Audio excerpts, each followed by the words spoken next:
J'arrive sur le rucher de Crône, il doit être 17 heures. On m'a signalé qu'il y avait une tente qui était tombée, j'arrive, je vois qu'il y a pas mal de frelons qui tournent dans tous les sens. Est-ce que c'est à cause de la tente tombée? Ça franchement je sais pas. Donc je vais remettre la tente d'aplomb et j'ai plusieurs petits trucs à faire. Non, pas des petits trucs. Je vais découper les bouteilles comme j'ai dit hier, mais en plus petit, c'est pas la peine que ce soit aussi gros que ce que j'ai fait hier, parce que du coup ce n'est plus assez étanche, donc je vais faire attention à ça. Je vais observer un peu les frelons pour voir ce qui se passe là. Je trouve qu'il y a beaucoup trop de frelons en bas, je vais regarder ce qui se passe. Je vais mettre de l'acide sur toutes les ruches, et puis on verra pour la suite. Je regarde si les frelons se font capturer. Bon, je fais une pause, je remets les tentes d'aplomb et je regarde.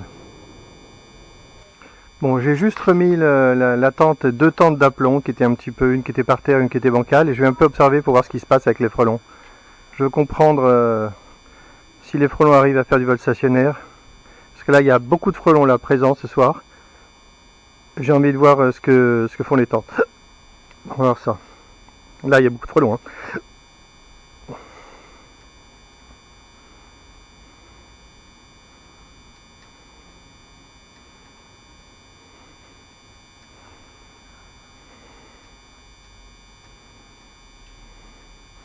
Je pense que c'est tout simplement une bonne heure pour arriver. Je pense qu'ils sont arrivés ensemble. Et que certainement qu'il y a eu une demande de nourriture et qu'ils sont arrivés. Je pense pas que ça a été comme ça toute la journée, ça m'étonnerait. On va voir. Je vais essayer de voir s'ils se font capturer.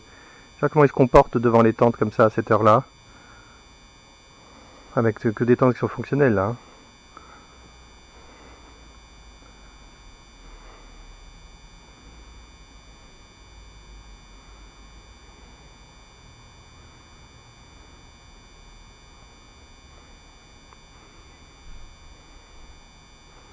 Sur la troisième tente, j'ai vu un frelon qui est monté tout en haut. C'est bien. Il a été gêné par deux autres. Je vais signaler uniquement les captures d'abeilles et les captures de frelons.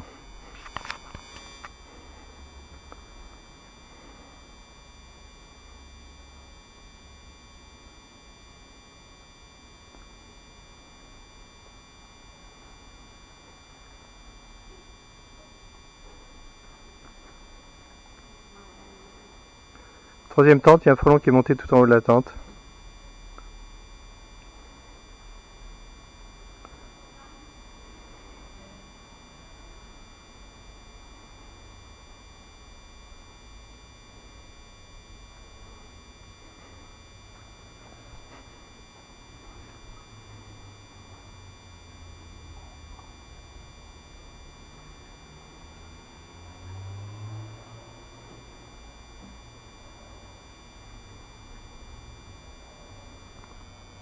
Une capture d'abeille. Un instant.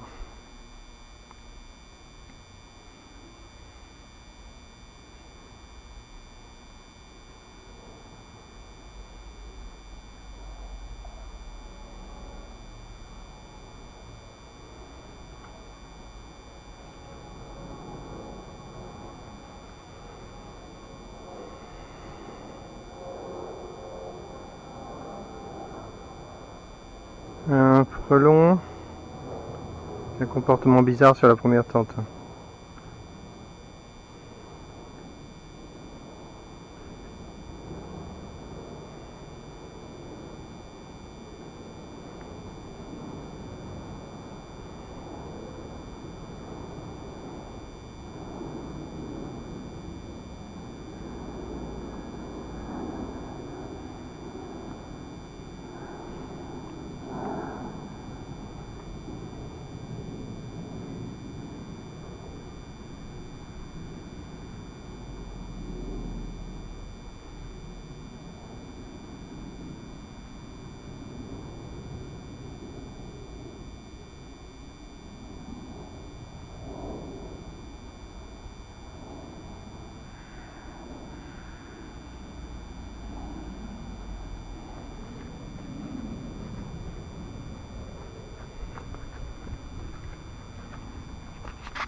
2 frelons qui sont montés dans la 4e tente, qui sont montés tout en haut.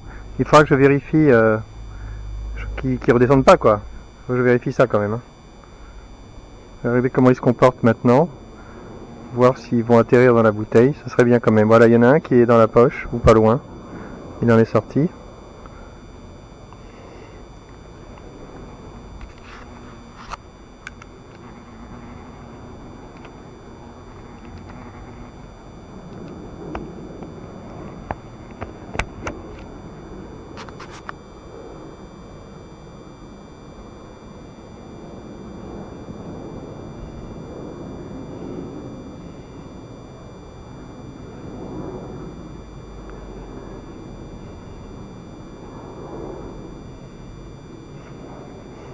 Cette histoire là, ça me donne envie de mettre une grosse bouteille de 5 litres. Pas seulement à cause de la taille de la bouteille, mais à cause du fait que ça fait une hauteur qui est quand même qui est plus significative, qui est nettement plus haute. Pour inciter plus les frelons à rentrer dans la poche.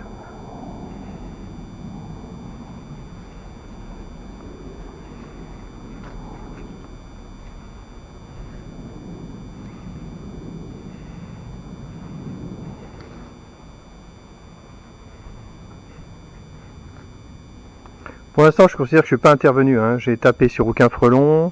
J'ai juste remis une tente d'aplomb. Donc j'ai rien fait d'artificiel. Ma présence là est quasiment sans effet. Et je vais essayer de voir si cette invasion de frelons se résorbe d'elle-même en attendant quelques minutes. Voilà un frelon qui est monté en haut de la tente à gauche après avoir capturé. Donc ça capture. Hein. Pour moi, là, mon interprétation, j'arrive. Je pense qu'il y avait une invasion de frelons, quoi. Ponctuelle. C'est mon interprétation optimiste. Mais si c'est vrai, ça veut dire qu'il faut que j'attende et que ça va se résorber. Et que dans quelques minutes, ça sera terminé. Donc à moi d'attendre et de regarder. Merde, ça commence à être rouge pour la caméra. Pour l'instant, je vois pas vraiment de capture d'abeilles. Je vois des captures de frelons, mais j'attends des confirmations. En fait, la vraie confirmation, ce serait que tous ces frelons devant les tentes finissent par disparaître, capturés par les tentes de préférence.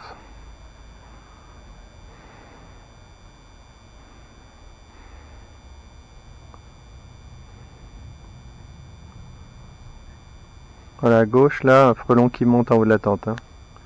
Ça se voit.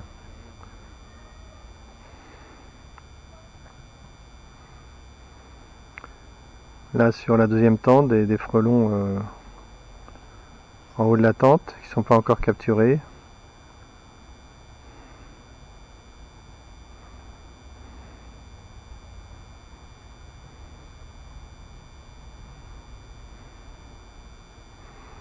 Donc là, c'est pendant que je regarde, je vais proposer une nouvelle idée. Donc on sait que si des frelons apprennent à faire du vol stationnaire en bas des tentes, comme par exemple sur la 2e tente, il y en a un qui fait du vol stationnaire qui en plus n'est même pas rentré dans la tente, donc c'est vraiment un cas grave. On sait que ça peut être un problème plutôt grave. Donc il faut trouver des idées pour mettre fin à ça. À gauche, un frelon qui est monté tout en haut de la tente. Donc c'est en train de se calmer là, c'est en train de se résorber. Hein. Donc je propose une nouvelle idée pour essayer d'étudier cette situation. Sachant qu'elle n'est pas naturelle ici chez moi, j'aurais pu le faire sur le rucher de Pierre, mais Pierre n'est pas là. Il est en vacances et donc c'est pas possible. Donc moi je peux essayer de générer cette situation artificiellement en faisant un test que je vais appeler un test de surpression. Comment faire ?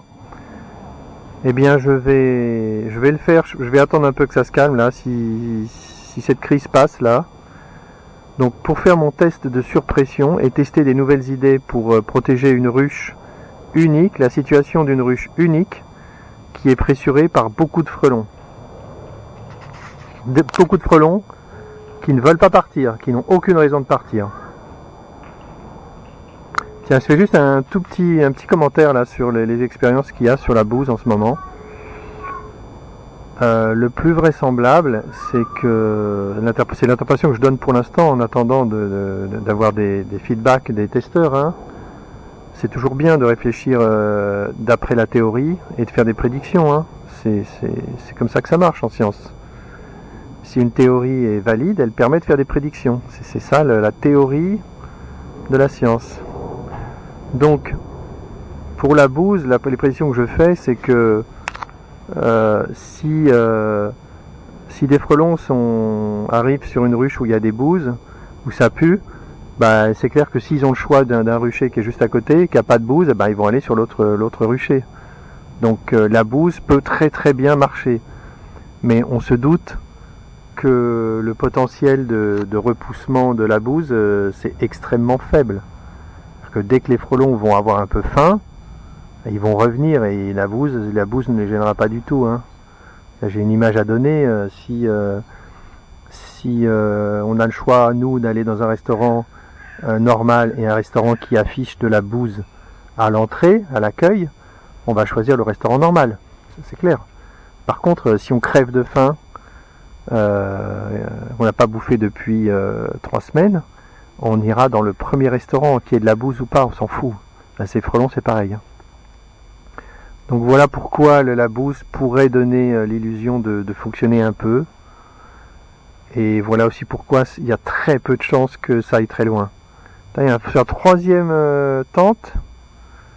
Ah, le frelon a capturé. Il s'est raccroché sur le bandeau et il a réussi à sortir 2 cm en dessous. Il n'a pas eu de malchance, on va dire. Bon, ça a l'air de se calmer. Je vois beaucoup moins de frelons. Je vais être prudent. Je vais attendre un peu parce que peut-être qu'ils vont revenir. J'ai vu que 2 captures d'abeilles depuis tout à l'heure, donc aucune catastrophe. J'ai vu beaucoup de frelons monter en haut des tentes. Je vais essayer d'aller voir s'ils rentrent dans les poches. Alors je vais terminer sur mon test dit de surpression. Je vais enlever toutes les tentes sur ce rucher. Je ne sais pas quand, ces jours-ci. Je vais fermer les portes de toutes les ruches pour que les abeilles ne puissent plus sortir. Et je vais laisser qu'une seule ruche ouverte. Et je vais constater que tous les frelons vont s'en prendre à cette ruche. Mon challenge, puisque je l'ai déjà accepté, ça sera de protéger cette ruche, qui sera en surpression. On a compris pourquoi j'utilise le mot de surpression. On a vu que ce rucher, quand les frelons viennent, c'est très impressionnant.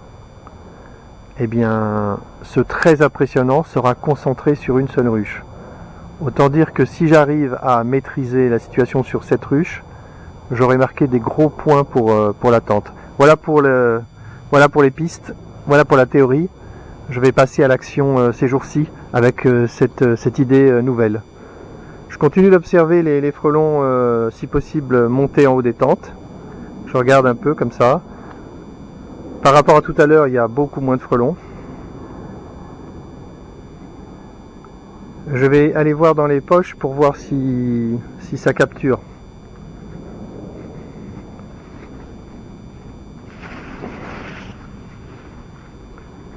Donc ici, beaucoup de frelons dans la bouteille, je le vois d'ici. 2 frelons en haut de la tente.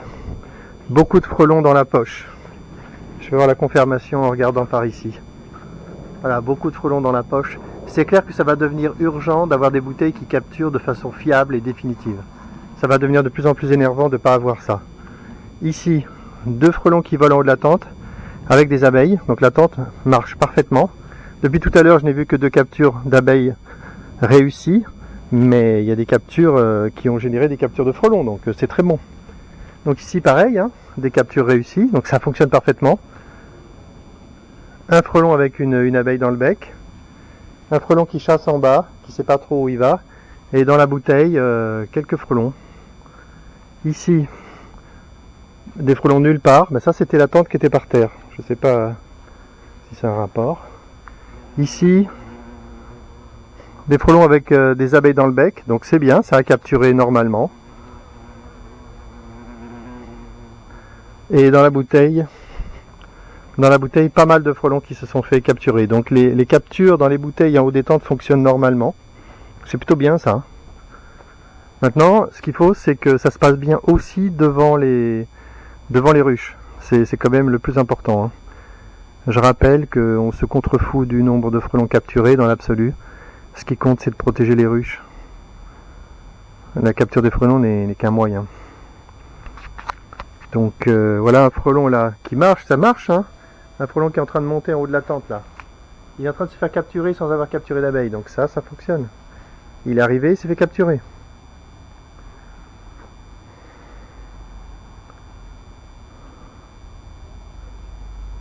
Voilà un frelon en vol stationnaire sur la 3e tente, je vais essayer de l'observer un peu.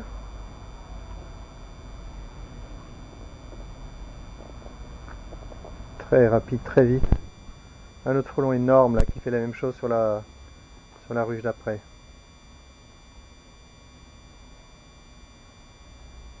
Il est blanc, il est peint celui-là je crois. Celui-là il est blanc. C'est un frelon que j'ai coloré en blanc celui-là.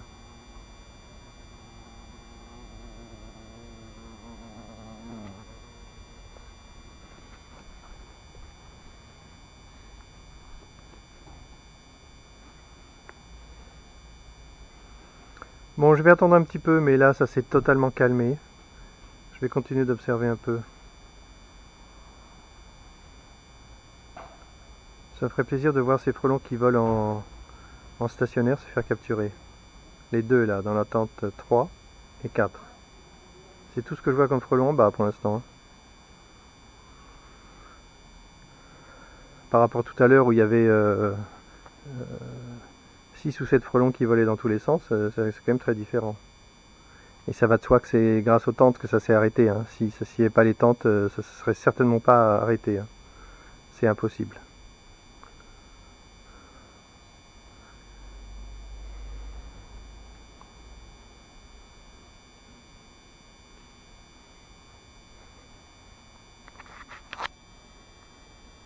J'ai acheté un petit mobile, un papillon, que j'avais déjà acheté il y a quelques années. J'en ai racheté un et je vais tester pour le mettre devant les portes d'entrée pour voir comment ça interfère avec les frelons en vol stationnaire.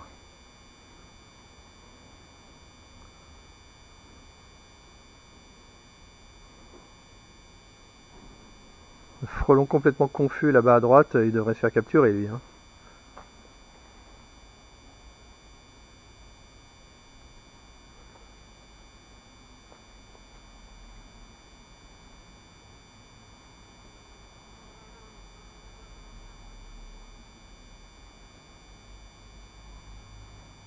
Bon, il y a aussi un truc que je vais faire, mais je peux le faire seulement sur les bouteilles un peu accessibles.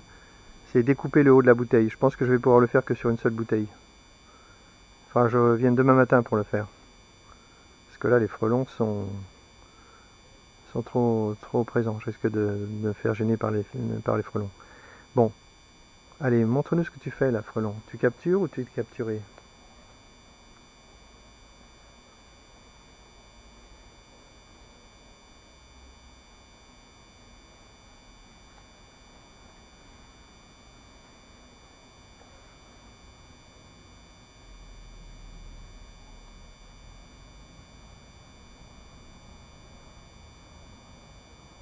J'étais impressionné quand j'ai retiré les tentes de voir ce que moi j'avais pas l'habitude de voir parce qu'il y a toujours des tentes devant mes ruches, de voir comment les frelons tournaient tout autour de la ruche. Voilà un frelon qui en fait se fait capturer. Il est monté tout en haut à l'instant.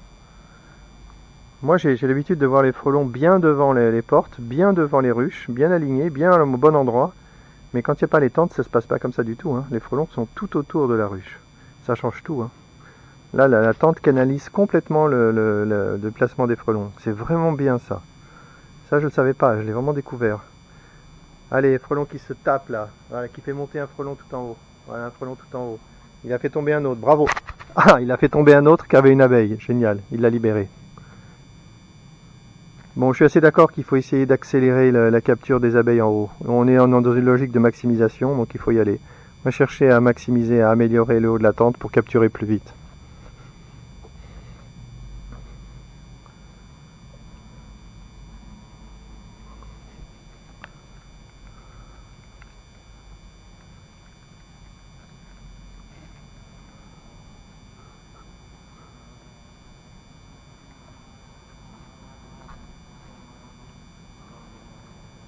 Je vais aller me chercher une grosse bouteille pour voir, ça va être rigolo.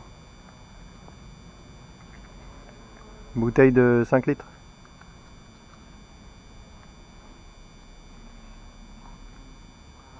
Ouais, c'est bien là, les bouteilles, ça fait plaisir de voir les captures en haut. Bon, alors, ok, j'arrête, je m'occupe de l'acide. Si je m'occupe de l'acide, les abeilles vont sortir dans tous les sens.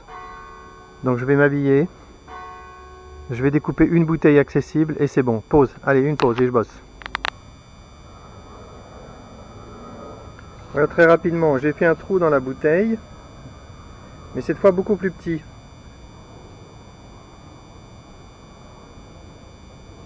Ce sera plus facile à rendre étanche. Je vais le mettre dans la tente pour voir ce que ça donne.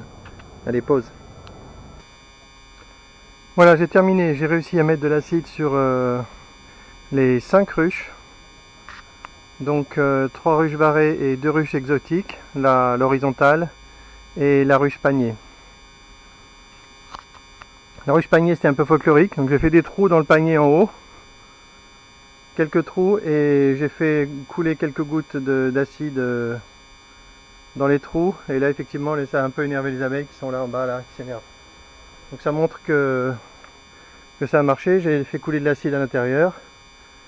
Et ça montre que la colonie est plutôt pas mal pour l'instant. Et voilà, donc par rapport à tout à l'heure, ma prévision optimiste s'est réalisée.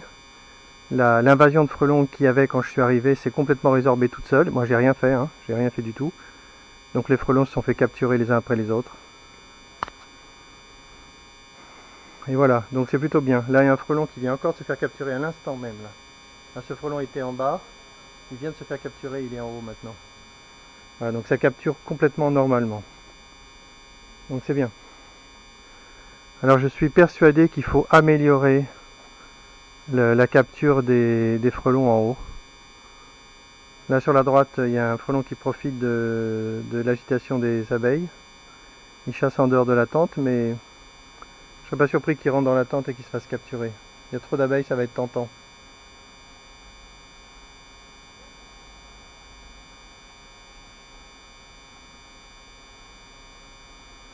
Comme c'est un petit peu spécial, c'est une situation un peu... Ah ça y est, il monte tout seul. Voilà. Il est à mi-hauteur là. Il redescend, c'est bien pour lui. Je vois mal qu'il capture et qu'il monte pas dans la tente où il est. Oh, il a attrapé une abeille là. Ah non. Ah, il a du mal à attraper les abeilles alors qu'il y en a plein partout. Je vais le laisser tranquille. Capture ici. Capture, j'ai libéré l'abeille. Ça doit être par là. Là voilà.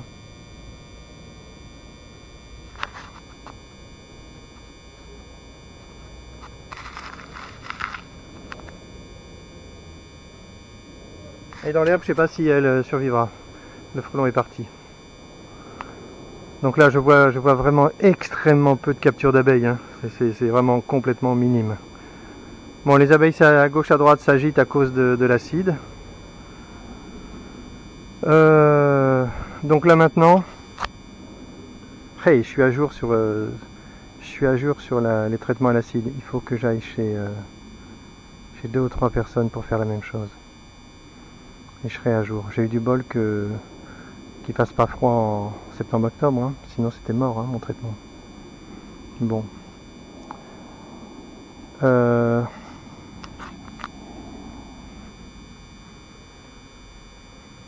Là on voit les captures en haut, hein. Pour ceux qui aiment les captures, que ça rassure de voir des captures de frelons, bah on voit que tous les frelons qui sont là, ils sont pas en bas en train de chasser, hein. Donc ça c'est du résultat, du bon résultat. Ça c'est ma nouvelle bouteille avec petite ouverture en haut, pas mal du tout. Il n'y a qu'un seul frelon à l'intérieur. Je verrai si ça a tendance à laisser le frelon à l'intérieur ou... Mais de toute façon j'y crois plus maintenant. Je crois qu'il faut des bouteilles bien meilleures que mon roucou. Donc je vais passer au magasin et acheter une grosse bouteille de 5 litres. Allez, je serai prums à tester le 5 litres. Donc il y a l'ouverture en haut, ça c'est positif. Donc j'ai oublié d'amener l'eau chaude, mais je pense que demain matin, je vais Je vais faire un aller-retour rapide pour aller chercher, c'est une mission spéciale, je vais chercher un essaim installé dans une entreprise, très visible, très accessible, pas très gros, un peu bizarre, une bizarrerie. Je vais aller le chercher demain matin, très tôt. Quoi d'autre? Je le proposerai à Ludovic. Ludovic, c'est un nouveau que j'ai pas encore rencontré. C'est un gars qui veut se former à l'apiculture. Je vais lui proposer de... Il n'a pas encore acheté de ruche parce qu'il veut d'abord se former avant de se lancer. Donc je vais lui proposer de faire le contraire. Je vais lui proposer de lui donner un essaim pour qu'il le regarde et qu'il apprenne des abeilles en ligne directe, sans aucune pollution humaine. Oh, hop, ah, je l'ai eu. Là, je l'ai eu, la preuve. La preuve, je l'ai eu. Hop, frelon écrasé. Je sais pas s'il est foutu.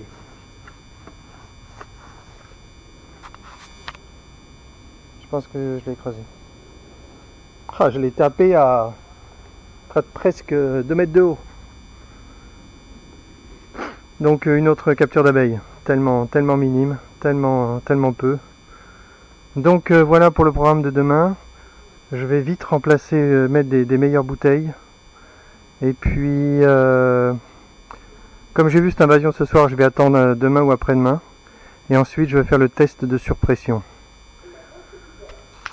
Donc, l'idée du test de surpression, c'est d'avoir qu'une seule ruche qui va se retrouver matraquée par des quantités de frelons. Les autres seront fermés. Et je vais commencer à chercher des techniques pour empêcher le vol. Je vais faire la supposition complètement évidente que quel que soit le système de protection, il y aura toujours des frelons qui vont se placer à l'endroit idéal.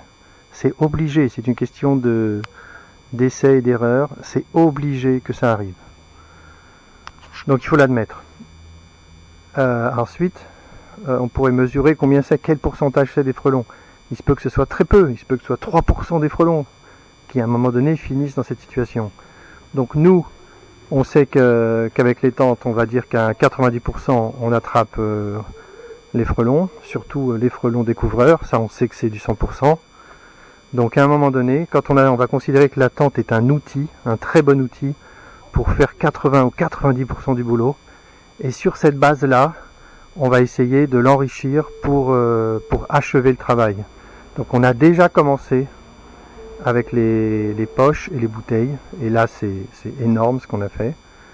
On va le peaufiner en mettant des bonnes bouteilles, éventuellement un peu plus hautes pour avoir un effet poche plus rapide. J'ai vu qu'il y a plusieurs personnes qui ont très envie de capturer les frelons plus vite. Je peux pas leur donner tort, hein. Antoine qui veut essayer de créer une pente pour faire un effet tipi et envoyer les frelons le plus vite possible dans les bouteilles. Il a raison, hein. On peut pas lui... c'est forcément une bonne idée. Pourquoi moi je fonce pas dans cette direction? C'est que moi j'ai des critères de construction de la tente. Il faut que ça reste simple et très économique. Donc je me méfie de me lancer dans des constructions trop compliquées.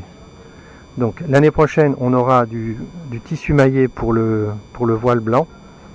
Ce tissu maillé, si c'est possible de le faire avec du tissu maillé sans couture, c'est parce que ce tissu maillé est rigide. Et c'est ça qui permet de découper des portes à l'intérieur sans couture. C'est ça la bonne idée.